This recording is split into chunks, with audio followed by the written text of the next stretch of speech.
તરફ ધંધુકામાં પીવાલાયક પાણીની સમસ્યાને લઈને રાજકીય સ્તરે મહત્વપૂર્ણ મુદ્દો ઉઠાવવામાં આવ્યો છે। અમદાવાદ જિલ્લા કોંગ્રેસના મંત્રીએ ધંધુકા નગરપાલિકા સમક્ષ રજૂઆત કરી છે કે નાગરિકોને પહેલા પૂરતું અને શુદ્ધ પીવાનું પાણી ઉપલબ્ધ કરાવવામાં આવે, ત્યારબાદ જ વેરાની વસૂલાત કરવામાં આવે। રજૂઆતમાં જણાવાયું છે કે નગરપાલિકા વિસ્તારમાં અનેક વિસ્તારોમાં પાણી પુરવઠો હજુ પણ અનિયમિત છે, જેના કારણે નાગરિકોને રોજિંદા જીવનમાં મુશ્કેલીઓનો સામનો કરવો પડી રહ્યો છે।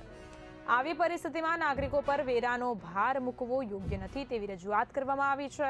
જિલ્લા કોંગ્રેસ મંત્રીએ વધુમાં નગરપાલિકાને અપીલ કરી છે કે પાણી જેવી મૂળભૂત સુવિધા પ્રાથમિકતા પર સુનિશ્ચિત કરવામાં આવે। પાણી પુરવઠા વ્યવસ્થામાં તાત્કાલિક સુધારા કર્યા બાદ જ ન્યાયસંગત રીતે વેરા વસૂલવા માટે પગલાં લેવામાં આવે। આ મુદ્દે સ્થાનિક નાગરિકોમાં પણ સમર્થન જોવા મળી રહ્યું છે અને તેઓ લાંબા સમયથી પીવાના પાણીની સમસ્યાનો સ્થાયી ઉકેલ માંગ કરી રહ્યા છે।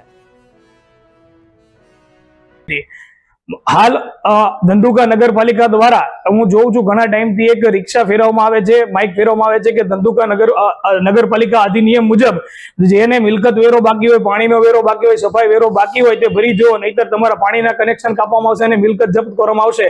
तो आज हूँ आप लोगोने अने मीडियाना माध्यमथी नगरपालिका तंत्रने एक विनंती करवा मांगु छुं के धंधुका नगरपालिका अधिनियम मुजब जो पाणी वेरो अने सफाई वेरो नगरपालिका उघरावतो होय तो एनी पण ए पण जवाबदारी रहे छे के धंधुका नगरपालिकानी जनताने पीवा लायक ચોખ્ખું પાણી મળી રહે।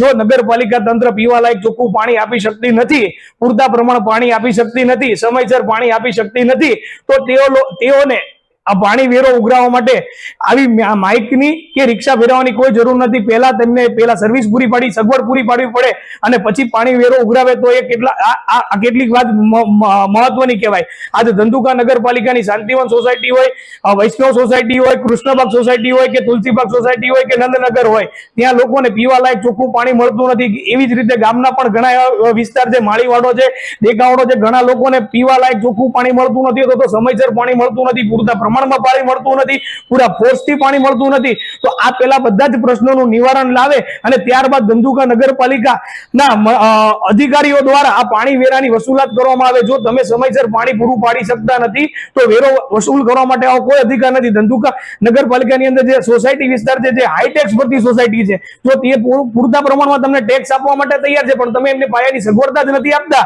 તો આ કેટલા અંશે યોગ્ય છે આવી કડક ઉઘરાણી કરવા માટે? માત્ર મારી આ મીડિયાના માધ્યમ દ્વારા આપને નમ્ર વિનંતી છે કે પહેલા પૂરતા પ્રમાણમાં ચોખ્ખું પીવા લાયક પાણી નગરપાલિકા તંત્ર દ્વારા આપવામાં આવે, ત્યારબાદ વેરા વસૂલ કરવા માટે રિક્ષા ફેરવવામાં આવે। અસ્તુ, જય ભારત, જય હિન્દ।